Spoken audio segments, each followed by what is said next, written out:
आप सभी का आर एजू सेंटर में स्वागत है। आज मैं चंद्रगुप्त मौर्य से संबंधित वीडियो लाई हूँ, तो शुरू करते हैं video.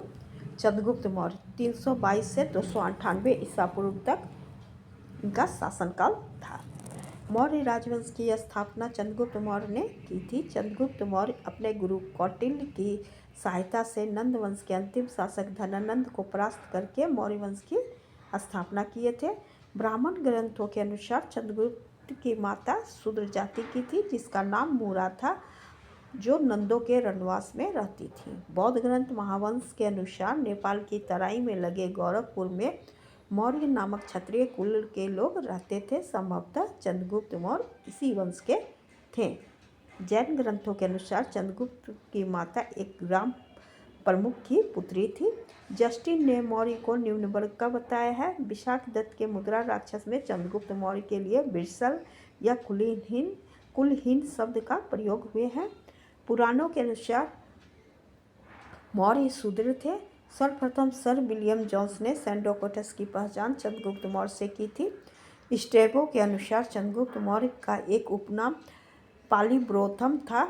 William Jones, Strabo, Justin और फिलार्स द्वारा सैंड्रोकोटस की पहचान चंद्रगुप्त मौर्य के रूप में की गई है।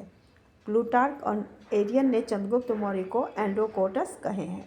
मौर्य वंश की जानकारी ब्राह्मण साहित्य के पुराण से कौटिल्यकृत अर्थशास्त्र, विशाख दत्त के मुद्रा राक्षस, सोमदेवकृत कथा सरित सागर, क्षेमेंद्रकृत बृहत कथा मंजरी तथा पतंजलिकृत महाभाष्यकार से इस वंश की जानकारी मिलती है।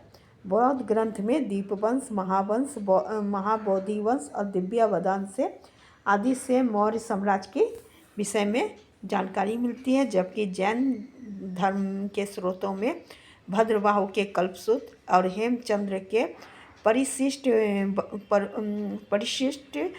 पर्वन से इस वंश की जानकारी मिलती है। चंद्रगुप्त मौर्य ने सर्वप्रथम संपूर्ण भारत में विजय प्राप्त करके अखिल भारतीय साम्राज्य की स्थापना की थी। इसके विषय में प्रसिद्ध इतिहासकार विसेंट स्मिथ ने अपने सुप्रसिद्ध पुस्तक ऑक्सफोर्ड हिस्ट्री ऑफ इंडिया में लिखे हैं कि चंद्रगुप्त मौर्य ने जिस सीमा क्षेत्र तक अधिकार किए थे, उस सीमा क्षेत्रों को प्राप्त करने के लिए मुगल शासक तड़पते रहे तथा अंग्रेज आहें भरते रहे। मौर्य साम्राज्य के आगमन के साथ ही भारतीय इतिहास में तिथि क्रम प्रारंभ होता है। प्लूटार्क, प्लिनी और मेगास्थनीज के अनुसार चंद्रगुप्त मौर्य के पास 6 लाख की सेना थी, जिससे वह समूचे भारत को अपने अधिकार में कर लिए थे। 305 ईसा पूर्व सिकंदर के सेनापति सेल्यूकस, जो बेबीलोन के शासक थे, इन्होंने भारत पे आक्रमण किए थे, किंतु चंद्रगुप्त मौर्य ने इसे पराजित किए। परिणाम स्वरूप सेल्यूकस और चंद्रगुप्त मौर्य के बीच संधि हुई थी और इस संधि में सेल्यूकस ने उसे पूर्वी भाग काबुल, कंधार और हेरात तथा मकरान प्रांत चंद्रगुप्त मौर्य को दे दिए। और एपियन के अनुसार सेल्यूकस ने अपनी पुत्री हेलेना का विवाह चंद्रगुप्त मौर्य से किए थे और एक यूनानी राजदूत मेगास्थनीज को चंद्रगुप्त मौर्य के दरबार में भेजे थे। इसके बदले में चंद्रगुप्त मौर्य ने 500 हाथी सेल्यूकस को उपहार में दिए थे। रुद्रदामन के जूनागढ़ अभिलेख में सौराष्ट्र को चंद्रगुप्त मौर्य के साम्राज्य का प्रांत बताया गया है। चंद्रगुप्त मौर्य के प्रांतीय राजपाल पुष्यगुप्त द्वारा सिंचाई के लिए सौराष्ट्र में सुदर्शन जलाशय या बांध का निर्माण किया गया था, इसका वर्णन मिलता है। चंद्रगुप्त मौर्य के राजरोहण की तिथि साधारणतः 321 ईसा पूर्व निर्धारित की गई है। उन्होंने लगभग 24 वर्ष तक शासन किए थे। मेगास्थनीज ने 4 साल तक चंद्रगुप्त मौर्य की सभा में यूनानी राजदूत के रूप में सेवा किए थे। चंद्रगुप्त ने सर्वप्रथम अपनी स्थिति पंजाब से सुदृढ़ किए थे। उनका यवनों के विरुद्ध युद्ध संभवतः सिकंदर के मृत्यु के कुछ ही समय के बाद आरंभ हुए थे।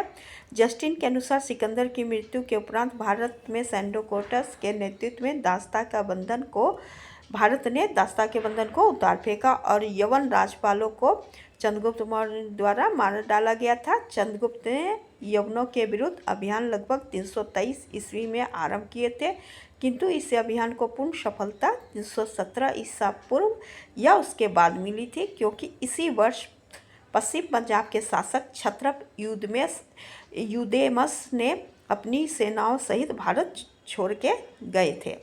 धनानंद को हराने के बाद संभवतः चंद्रगुप्त ने अपने साम्राज्य का विस्तार दक्षिण में किए थे।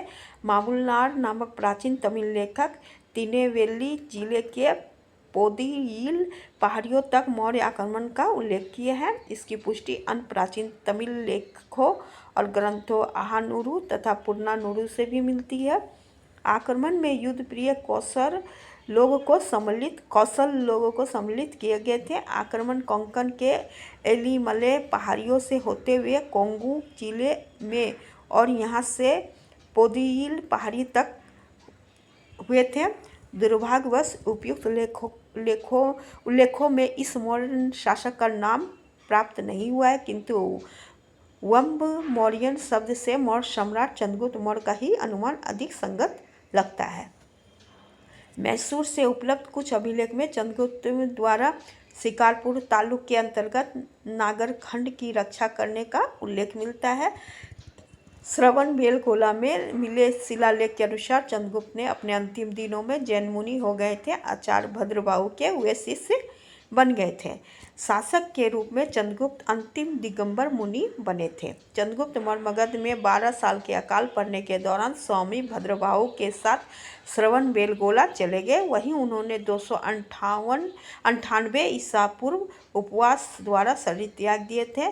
श्रवणबेलगोला में जिस पहाड़ी पे चंद्रगुप्त मौर्य रहते थे उनका नाम चंद्रगिरी पर्वत है, और यहीं इनके द्वारा बनाया गया एक चंद्रगुप्त बस्ती नामक एक मंदिर भी है। मेरा वीडियो चंद्रगुप्त मौर्य से यहीं तक था। Thank you.